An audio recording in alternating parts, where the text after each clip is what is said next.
Good morning, friends. It's a beautiful day here in the garden. It's just getting started.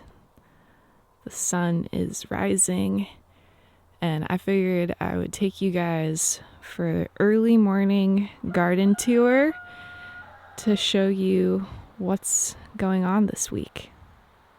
As fall grows closer and closer, most days are started with a heavy coat of dew on all the plants and a layer of fog in the air. It's not as misty this morning as most days, but that just means it's going to be hot today, which is good because I have painting to do. Right here you can see that the strawberries are going crazy.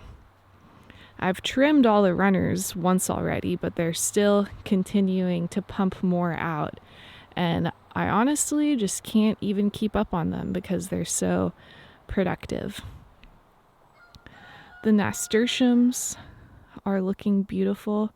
I've wanted to grow nasturtiums my whole life, and it's not like it's a hard plant. It's probably one of the easiest, but I just never have. And now I have them, and they taste so delicious. There are a few pro-cut sunflowers from my sunflower project. They're actually alive and thriving, as well as some cilantro and other summer herbs that got started late, but they're there and they're actually coming up. The greenhouse is about to get its finishing touches this coming week. As you can see, it's been in mid-project mode since I built it over last winter. I just haven't had time to add the finishing touches, but I'm hoping to get it all sealed up, get it all framed in the rest of the way, and get some siding on it so that I can go into winter and have a really nicely sealed up, mouse-proof, slug-proof, and not drafty greenhouse. Speaking of slugs, here's one right there. We're going to take that to my little friends. As I've showed in other videos, I finally got ducks, and I got them because the slugs here are completely out of control, vicious. And let me tell you, the ducks love slugs. Mission accomplished. But they don't love me yet, so we have some work to do with that. Okay, let's try tossing it over to them. Yes! Eat that slug. Oh my gosh. They're enjoying their morning feast. So far, I think one is a girl and one is a boy. No one else is making quacks yet, but I think I got two figured out. Right here in front of us, my little tiny dahlia patch is finally blooming. This is the dahlia that I propagated, and it's going crazy. Tons of blooms. And the rest are ones that I got tubers for, but they kept getting flattened by slugs, and so it took until about late July for them to start actually coming out of the ground. But this one's called Golden Scepter, and it's a big yellow dahlia, and it's getting ready to bloom, and I'm so excited. And all the other ones are forming buds, and so I think we're going to get blooms before the frost, which was really what I was hoping for.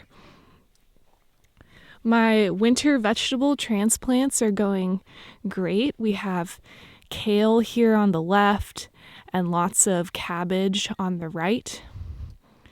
There's some arugula and even lettuce. And shockingly enough, after I got these ducks, all my greens have not been getting eaten at all. None of them. I have planted probably the equivalent of I would say 100 feet of different types of greens, and everything was eaten all summer until now. So the ducks are just incredible. Over here, we're getting our flush of fall strawberries from the everbearing variety that we are growing, and they are delicious. However, the mice also think they're delicious, and they've been coming out and eating them, so I need to get some mouse traps set up here soon. But there are quite a few strawberries, which is really awesome, and the patch is really thick and beautiful. Here we have bachelor's buttons towards the end of the row, my one successful Swiss chard, my one successful raspberry plant, and then these guys, which are bells of Ireland. And I do think some of these got eaten because it's pretty patchy. I am basically doing these as an overwintering experiment to see what will take off and what won't. And so if none of these grow, that's okay. It's all part of the experiment. The corn is looking awesome, and we're getting some very large cobs. Dusty's crushing my plants. The purple corn is absolutely the most impressive. Let's look at it. Look at this cob. Here's a hand for scale. So I'm super excited because I didn't think these were going to take at all. But they're growing, and it's interesting the gradient of height. These ones are about 6 feet tall. These ones are about 5 feet tall on average. And the third bed of them, they're about 3 feet tall on average, except for those couple right there. So I'm not totally sure why that is. I'm thinking maybe it's a sun issue because there still are quite a few trees that do block a little bit of sunlight. Let's go check out Tomato Alley. Here's the lupin that I planted a few weeks ago. These were all started from seed, and they're going great. I heard that these are favored by slugs, and there has been some slug damage, like right here, a little bit, but I think they're gonna live, which makes me happy. And it's almost time to unleash the ducks on the garden once I get my fence built. And then I'm thinking I'm never gonna have a slug problem again. So here's Tomato Alley. Blight is starting to move in, and there are a few nibble marks on some of my biggest tomatoes. Drew and I have been eating them. They're delicious. These are the Italian heirloom tomato, and they're giant, they're juicy, and they make the best pasta sauce I have ever had in my life. These are my Anarita tomatoes, and we got huge clumps, which is really exciting. We're back to the entrance of the garden. So this is some more overwinter crops right here that you can't really see because they're so tiny. This is our patch of Nigella. It's there. It's very tiny. I feel like it's growing slower than I was expecting. Next to it, this is honeywort, and I planted these on the same day. So the size difference is pretty interesting. I'm not sure if it's not thriving or if they're just a very slow grower. Here's my overflow of very densely planted kale, as well as my mishmash of rutabagas and radishes, which I wasn't able to tell apart. Now I can, so I will be thinning those out soon. And my Napa cabbage, which is getting some holes in it, but it looks huge compared to when I transplanted it there.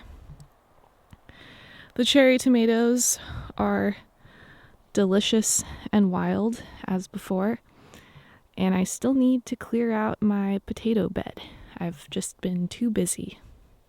This is the cabbage bed, and it is still in a state of basically neglect. I need to plant it and clean it up, and I'm saving the seeds from this broccoli, and it's going to be a while still before it's ready. Over here we have this bed. It's nice and cleaned up now. It's all planted with Brussels sprouts for the most part, and some broccoli mixed in. The labels got mixed up, and so I can't tell which one's which, and so we've just got broccoli and Brussels sprouts all mixed together. And you can also see some of the original things that never really took off, like my onions. I planted these in the springtime, and they just are struggling. I also planted these carrots down there in the springtime, but after clearing the bed, they're starting to grow and actually look like they might do something. So we'll see. They've been in the ground for so long and they're so tiny. It's pretty hilarious. And then here are my echinacea plants, and they look pretty good, as well as a mysterious vine. I don't know what it is. It hasn't set any fruit, and it's probably not going to, but I'm just letting it grow because why not? Over here, I got my first pickling cucumber, and it was delicious, very sour and zesty. There's actually another one growing on the neighboring plant. You can see it right there.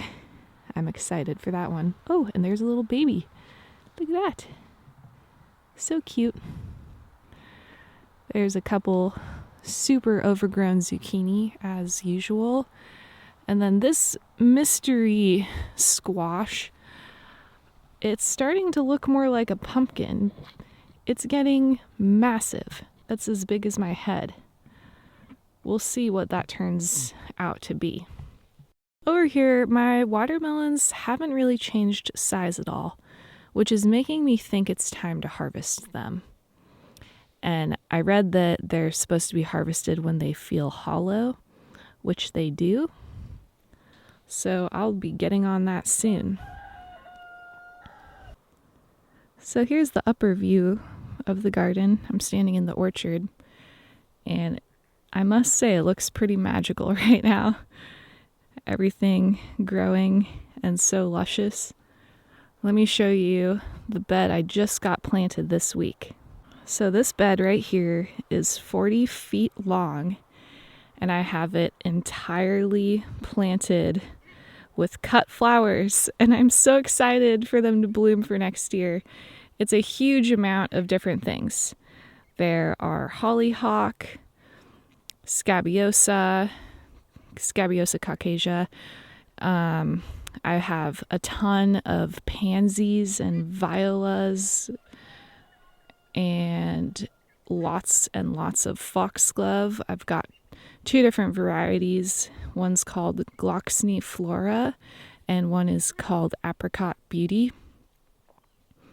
A lot of these flowers actually experienced a traumatic event of my seed starting shelf collapsing. So all of these that got seeded, almost all of them, were in seed trays that got mixed up, and so I had to individually sort them apart by how they looked.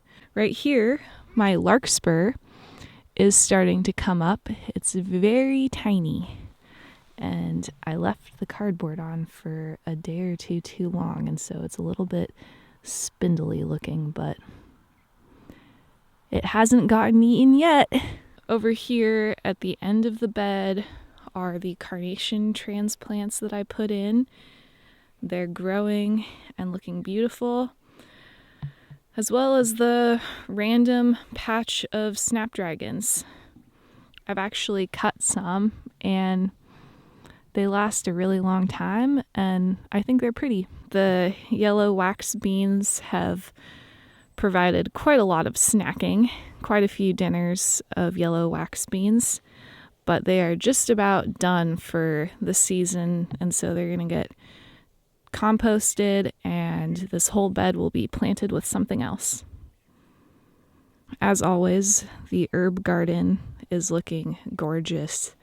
The anise hyssop is definitely my favorite plant of the year.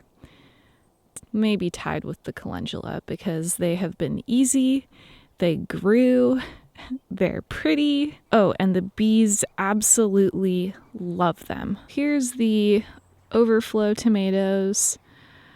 The Lotta tomatoes are just being pretty unimpressive, like I've talked about, but my Italian heirloom and Anarita overflow tomatoes are doing better. And there's even a couple of cucumbers still getting pumped out at the end of the bed. My artichokes, quite tiny, never took off.